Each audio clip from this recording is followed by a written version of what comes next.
우리 사람은 살아가면서 다양한 종류의 빚을 집니다.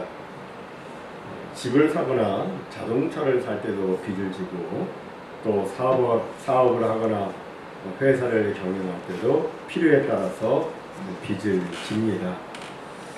빚을 지면 마음이 편치 않습니다. 갚아야 하기 때문입니다. 그런데 신앙생활에도 빚이 있습니다. 누구에게 어떤 빚이 있는 걸까요? 이에 대해서 사도 바울은 오늘 본문 14절에서 이렇게 말합니다. 헬라인이나 야만인이나 지혜 있는 자나 어리석은 자에게 다 내가 빚진 자라. 사도 바울 당시 로마 시대에서는 문명화된 사람을 헬라인으로, 그리고 그 이외의 사람들을 야만인으로 이렇게 분류를 했습니다. 헬라인은 지혜 있는 자였고 야만인은 어리석은 자라고 이렇게 여겼습니다. 이런 의미에서 보면 헬라인이나 야만인에게 다 빚을 졌다는 말은 무슨 말이에요? 내가 모든 사람에게 빚을 졌다, 그런 의미입니다. 그런데 가만 생각해 보면 좀 이상합니다.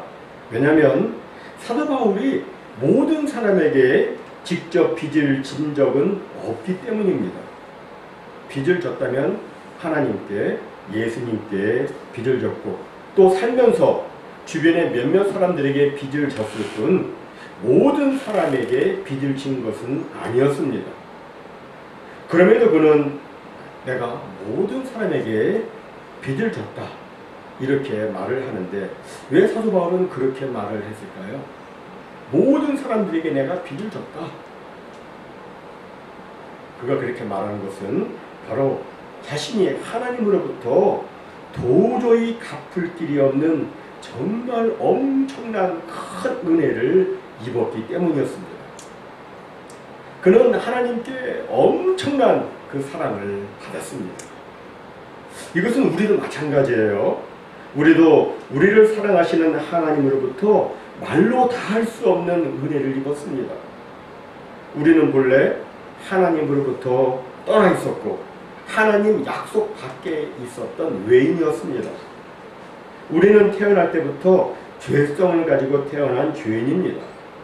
마음속의 죄성 때문에 나도 모르게 말과 행동과 또 태도와 습관과 인격에 결함이 나타납니다. 또한 죄성 때문에 이 땅에 살면서 많은 죄를 알게 모르게 범합니다. 우리는 다 죄인입니다. 우리는 불완전한 존재이고 또 유한한 존재이고 스스로는 하나님의 사랑을 받을 아무 자격이 없는 그런 존재입니다. 그럼에도 하나님께서는 우리를 그냥 사랑해 주셨어요.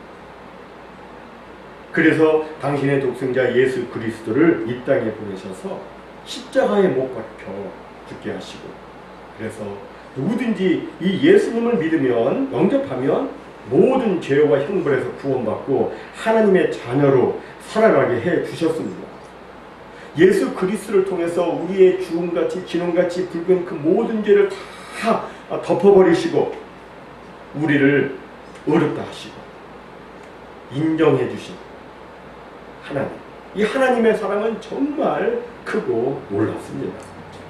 하나님의 이 사랑은 영원합니다.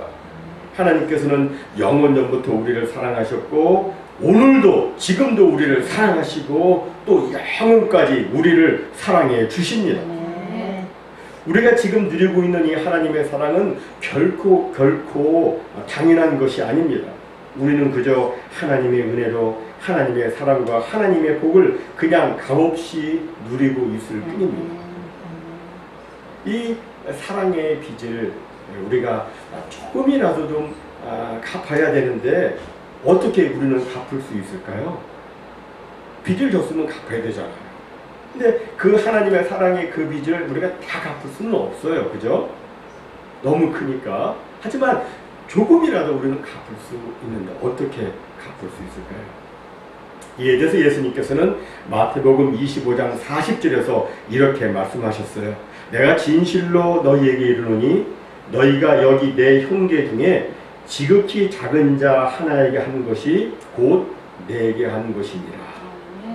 무슨 말씀입니까? 우리 주변에 살고 있는 약한 사람들에게 우리 주님의 사랑을 실천하면 그것이 곧 주님께 한 것과 같다는 말씀입니다. 또 요한복음 6장 40절에서 예수님은 이렇게 말씀하셨습니다. 내 아버지의 뜻은 아들을 보고 믿는 자마다 영생을 얻는 이것이니, 아버지 하나님의 그 원하시는 뜻은 뭐냐? 아들을 보고 믿는 자마다 영생을 얻는 것이다. 그리고 디모데전서 2장 4절에서 또 말씀합니다. 하나님은 모든 사람이 구원을 받으며 진리를 아는 데 이르기를 원하시느니라. 다시 말해서 모든 사람이 복음을 듣고 구원을 받는 것이 하나님의 뜻이고 하나님의 소원이라는 것입니다. 바울은 이런 원리를 알았습니다.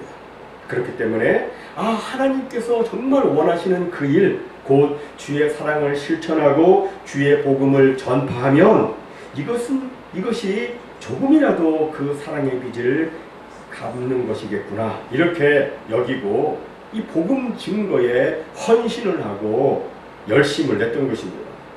오늘 본문에 보면 그가 얼마나 복음 증거하기를 원했는지 그의 열정을 우리가 알 수 있는데 13절에 보니까 이렇게 말씀하고 있어요. 내가 여러 번 너희에게 가려고 했었는데 왜 가려고 했었냐면 너희 중에서도 다른 이방인 중에서와 같이 열매를 맺게 하려 함이라, 이렇게 이야기합니다. 그리고 15절에서는 이렇게 말합니다. 나는 할 수 있는 대로 로마에 있는 너희에게도 복음 전하기를 원하노라. 그는 어떻게 하든지 하여튼 할 수 있는 대로 이 복음을 전해서 이 복음의 열매, 전도의 열매를 맺기 원했던 거예요. 그래서 그는 복음을 전하기 위해서 산을 넘고 물을 건넜던 것이죠. 요즘이야 그냥 자동차로 가면은 금방 갈 수 있는 거리도 옛날 다 걸어 다녀야 됐었잖아요. 비행기 타고 가면 금방 갈 수 있는 곳을 그때는 배 타고 가야 됐고 걸어서 가야 했습니다. 이 긴 여행길을 사도 바울은 걸어야 했고 또 배를 타야 했습니다. 길을 가다가 강도를 만나기도 하고 풍랑을 만나기도 하고 복음을 전하다가 붙잡혀가지고 매를 맞기도 하고 감옥에 갇히기도 하고 이런 일이 한두 번이 아니었습니다. 그럼에도 사도 바울은 어떻게 하든지 복음 증거하기를 원했는데 그가 그토록 복음 증거하기를 원했던 것은 자기 자신을 나는 복음의 빚진 자다, 나는 복음의 빚진 자다, 이렇게 여겼기 때문이었습니다. 그는 복음의 빚진 자 의식을 가지고 평생을 살았습니다. 이런 그였기 때문에 그는 복음을 전할지라도 자랑할 것이 없다고 했습니다. 빚진 사람은 자랑할 것이 없죠. 빚 많이 졌는데 자랑할 게 뭐가 있어요, 그죠? 빚지면 늘 부끄럽고 숨기고 싶고 그러죠. 갚아야 한다는 생각에 마음이 편하지 않습니다.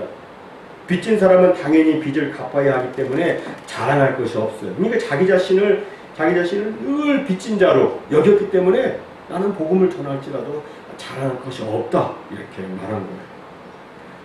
그럼 바울만 빚졌습니까? 우리도 마찬가지죠. 우리도 빚진 자예요. 우리도 은혜와 사랑의 빚진 자이고 복음의 빚진 자입니다. 사람은 누구나 은혜를 입고 삽니다. 자기 혼자 힘으로 인생을 살 수 있는 사람은 이 세상에 아무도 없습니다. 이것은 육신적으로도 그렇고 영적으로도 그렇습니다. 모든 사람은 하나님과 다른 사람들의 은혜를 입고 살아가고 있습니다. 우리는 이 땅에 올 때 적신으로 왔잖아요. 핏덩이로 왔습니다. 피투성이 갓난 아기 때 부모님이나 후견인의 도움이 없었다면 우리는 살지 못했을 거예요. 그죠? 태어나서부터 지금까지 우리는 늘 부모님과 선생님, 주변 사람들의 은혜로 살아오고 있는 거예요. 특히 영적으로 보면 우리는 전적으로 하나님의 은혜로 살아왔습니다. 죄로 영원히 죽을 수밖에 없었지만 하나님의 은혜를 입어서 십자가 복음으로 우리는 죄와 사망에서 구원을 얻었습니다. 곰곰이 우리가 생각해 보면 이 구원을 얻기까지 우리는 얼마나 많은 은혜를 입었는지 모릅니다. 성부 하나님은 나를 위해서 당신의 하나밖에 없는 독생자 예수 그리스도를 이 땅에 보내주셨어요. 예수님은 나의 죄를 대속하기 위해서 십자가에서 피 흘려 죽으셨습니다. 그 은혜를 생각하면 너무너무 고맙고 정말 감사합니다. 그 은혜는 이 세상 그 무엇으로도 갚을 수 없는 은혜입니다. 그리고 하나님의 그 은혜가 나에게 임하기까지 나를 수고해 준 사람들이 많이 있습니다. 내가 무지하고 교만해서 자꾸 예수님을 거부하고 고집을 피우던 나를 위해서 많은 눈물로 기도해주고 나에게 복음을 전해준 사람들이 있습니다. 우리는 모두 영적으로나 육적으로 하나님의 은혜로 살아왔고 그리고 다른 사람들의 은혜로 살아왔습니다.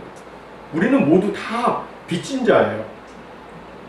그럼에도 불구하고 때때로 마치 자기가 저절로 예수를 믿고 자기 혼자서 구원받은 것으로 착각하는 사람들이 있는데 그렇지 않죠.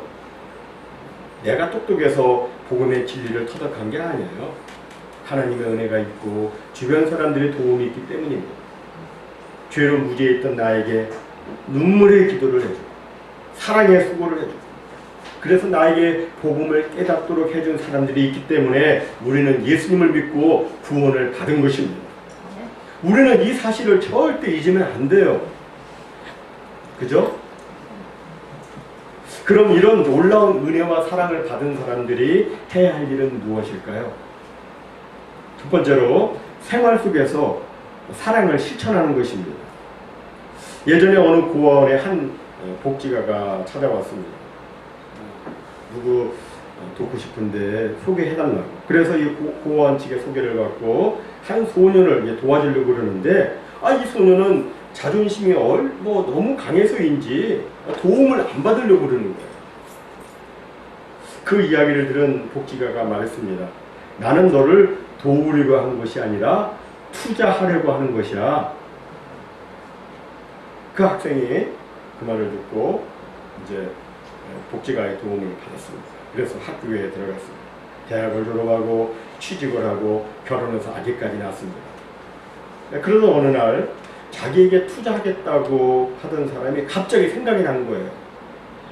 그래서 선물과 봉투를 마련해서 그분을 찾아갔습니다. 그때 그 복지가는 이렇게 말했습니다. 나에게 빚을 갚으려 하지 말고 자네를 필요로 하는 사람이 있을 것이니 그 사람을 찾아가게. 나도 아버지 없이 자랐고 내가 자네를 돕고 싶은 생각이 있어서 자네를 도왔듯이 이제 자네도 다른 사람들을 돕도록 하게. 그 도움을 받은 사람은 그 말을 듣고 그때부터 이제 시각이 달라졌습니다. 세상을 보는 눈이 달라진 것입니다. 고아원 아이들을 보면서 나도 이제 이 아이들에게 빚진 자다 이런 생각이 들은 거예요. 그러니까 적극적으로 고아원 후원 사업을 그가 했습니다. 여러분, 이것이 은혜 받은 사람의 모습입니다. 은혜를 받았으면 내가 도울 사람이 그때부터 보이는 거예요. 예수님은 요한복음 21장 10절 이하에서 베드로에게 이런 말씀을 하셨죠. 베드로야, 네가 나를 사랑하느냐? 무슨 말씀이에요? 그렇게 이어지는 말씀을 보니까 내 양을 먹이라고 그러셨어요. 그죠? 그러니까 무슨 얘기냐면 네가 나 사랑하면 내 양을 먹여라. 사랑하면 내 양을 먹이라는 거예요. 이 세상 모든 사람들이 하나님의 어린 양이에요. 양들이에요. 그 양들을 먹이라는 거예요. 여러분, 이것이 하나님의 소원입니다. 우리가 주님의 사랑을 받았다면 우리는 자연히 주님을 사랑하게 되고 그리고 우리의 그 받은 사랑을 주변에 주님의 사랑을 필요로 하는 사람들에게 나누어 주게 되는 것이죠. 다음 두 번째로 은혜를 받은 사람은 선교 사명을 다하게 됩니다. 마태복음 28장 19절 20절에서 예수님은 하늘에 오르시면서 이렇게 말씀하셨습니다. 그러므로 너희는 가서 모든 민족으로 제자를 삼아 아버지와 아들과 성령의 이름으로 세례를 베풀고 내가 너희에게 분부한 모든 것을 가르쳐 지키게 하라. 볼지어다 내가 세상 끝날까지 너희와 항상 함께 있으리라. 여기서 예수님께서는 가라고 이렇게 말씀하셨어요. 모든 민족의 사람들에게 가라는 것입니다. 그런데 여러분, 모든 사람이 다 갈 수는 없어요. 우리가 그 말씀에 순종한다고 전부 다 그냥 가면 어떻게 되겠어요? 그렇게 할 수는 없어요. 가는 사람은 부르심이 있는 사람이에요. 하나님께서는 사람마다 다르게 부르셨습니다. 사람마다 부르심이 다르기 때문에 어떤 사람은 가는 선교사로 쓰임을 받는 것이고, 또 어떤 사람은 보내는 선교사로 쓰임을 받는 겁니다. 그런데 솔직히 가는 것도 쉽지 않고 보내는 것도 쉽지 않습니다. 왜냐하면 내 인생 살기도 바쁘기 때문입니다. 내 가정 돌보기도 힘든데, 특히 요즘같이 코비드에, 인플레이션에, 경기 침체에 너무나 힘든 상황인데, 이런 때에 선교지를 가라, 이런 때에 선교사를 후원하라, 이런 말을 들으면 마음에 적잖이 부담이 됩니다. 하지만 하나님께서는 어려운 형편에서도 선교에 동참하는 교회 성도들에게 더욱더 큰 은혜와 큰 축복을 베풀어 주시고 더 큰 기쁨과 영광과 상급을 주실 줄로 믿습니다. 조선만 대한민국 개신교 장로회의 아버지로 알려진 언더우드 선교사, 여러분 다 아시죠? 이분이 조선에서 조선말에 선교를 하시다가 이제 안식년이 되어서 미국으로 건너왔습니다. 그리고 여러 교회를 다니면서 선교 후원을 호소했습니다. 자기 아시아에 조그만 나라가 있는데 이 나라를 하나님께서 사랑하신다고, 이 나라를 선교해야 되는데 도움이 필요하다고, 조선 선교를 위해서 땅도 사야 되고 건물도 사야 되니까 도와달라고 호소를 했습니다. 그 호소를 듣고 여러 교회가 막 지원을 해줬어요. 하지만 여전히 자금이 부족했습니다. 어떻게 해요? 부족한데. 그런데 그때 그의 형 존 언더우드가 그를 격려하면서 선뜻 후원을 해 주었습니다. 하나님이 그 모습을 얼마나 기뻐하셨는지, 당시 하나님께서는 그의 형 존 언더우드가 경영하는 그 당시는 타자기 회사를 축복하셔가지고 세계적인 타자기 회사가 되게 해 주셨습니다. 하나님께 드렸는데, 하나님께 드렸더니 하나님께서는 후일되어 누르고 흔들어 넘치도록 해서 다시 되갚아 주신 것입니다. 여러분, 하나님께는 공짜가 없어요. 우리가 구제와 봉사를 통해서 사랑의 실천을 하든, 물 한 그릇도 하나님이 공짜로 여기시지 않는다고요. 구제와 봉사를 통해서 사랑의 실천을 하든, 복음 증거를 위해서 기도와 물질의 후원을 하든, 하나님께서는 반드시 기억하시고 그에게 복의 복을 주시고 그의 지경을 넓혀주시고 모든 일에 그 하는 것에 축복해 주시사 형통의 복을 허락해 주십니다. 이미 광고해드린 대로 오는 주일에 우리 교회는 정영규 이상규 선교사님을 모시고 선교 주일 예배를 드립니다. 제가 이곳에 오기 전에 우리 교회에서 부교육자로 사역하시던 전도사님이 이제 목사 안수를 받으시고 선교사가 되어셔서 K국에서 복음을 전하고 계시는데, 여러분, 그가 왜 그 먼 2억 마일리까지 갔습니까? 예수님의 마지막 그 지상 명령 때문입니다. 그리고 그의 마음에 복음에 빚진 마음이 있기 때문입니다. 우리도 복음에 빚진 마음이 있기 때문에 비록 부족하지만 보내는 선교사로서 기도와 물질로 후원하며 합력해서 주님의 뜻을 지금 이루어 가고 있는 것입니다. 사랑의 실천과 복음 증거, 이것은 하나님이 기뻐 받으실 만한 은혜를 받은 사람들의 삶의 모습입니다. 선교사이자 탐험가로 알려진 데이비드 리빙스턴, 그분이 어렸을 때에 어느 날 말씀을 읽다가 오늘 말씀을 읽게 되었어요. 빚진 자, 이 말씀을 읽게 되었습니다. 그 말씀을 읽으면서 나도 정말 큰 빚을 진 사람이구나 하는 것을 그가 깨닫게 됩니다. 그래서 어떻게 해야 되나, 이 빚을 갚아야 되는데, 그래서 리빙스턴은 그 빚을 적극적으로 갚기 위해서 이제 신학교에 갔습니다. 이제 졸업을 하고 목사 고시를 치렀는데 그만 낙방을 하고 말았어요. 왜 낙방을 했냐면 설교를 잘 못해서. 자신의 설교가, 이분이 저는 직접 듣지 않아서 모르지만 이게 설교가 시원치 않았던 것 같아요. 그래서 낙방을 했습니다. 그러니까 목회를 할 수 없게 되니까 그럼 중국 선교사로 가야겠구나 이렇게 생각을 했어요. 하지만 당시 중국은 아편 전쟁이 있었습니다. 그래서 중국에도 그가 가지 못했어요. 그래서 그가 이제 선교부에 찾아갑니다. 그래서 가서 얘기를 합니다. 내가 목사고시에 떨어졌는데 아프리카 선교사로 가고 싶다고 이렇게 지원을 했습니다. 그런데 그 당시 아프리카에 간다는 것은 죽으러 가는 것과 마찬가지였기 때문에 지원자가 없었던 거예요. 선교부에서는 그를 보고 정말 당신의 용기가 대단하다 이렇게 말하면서 허락을 해 주었는데 조건을 하나 걸었습니다. 그건 뭐냐면 목사로 가는 게 아니라 의사가 되어서 의료 선교사로 가라는 것이었어요. 아마 이분이 하도 설교를 못해서 그런 게 아니었겠나 이런 생각이 들어요. 그래서 이분이 이제 의료 수업을 마치고 의료 선교사로 아프리카에 도착을 합니다.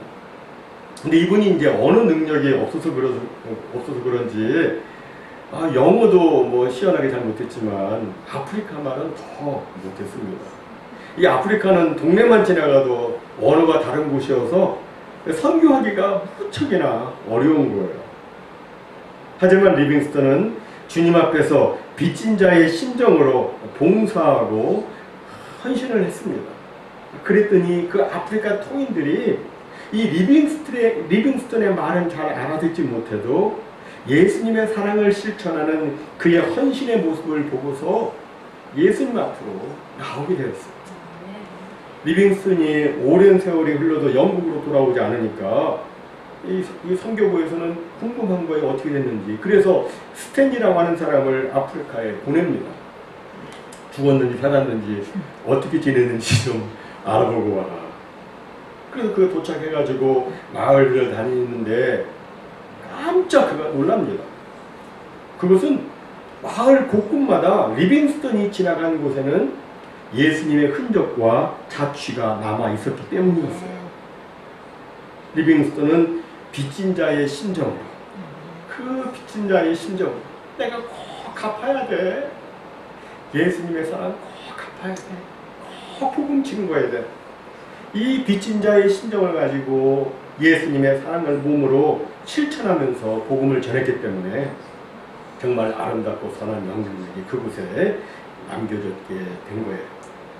사랑하는 성도 여러분, 우리는 복음으로 생명을 얻었고 우리의 삶에서 누리고 사는 모든 것은 전부 다 하나님의 은혜요, 하나님의 사랑임을 우리는 잘 알고 있습니다. 그 은혜를 받은 우리는 이 땅에 살면서 주의 사랑을 실천해야 되고 또 주의 복음을 증거해야 합니다. 은혜와 사랑과 복음의 빚진 자로서 주의 사랑 실천과 복음 증거에 힘 닿는 대로 동참하셔서 하나님께서 베풀어 주시는 더 큰 축복, 큰 기쁨을 맛보는 우리 모두가 다 되시기를 주님의 이름으로 축원합니다.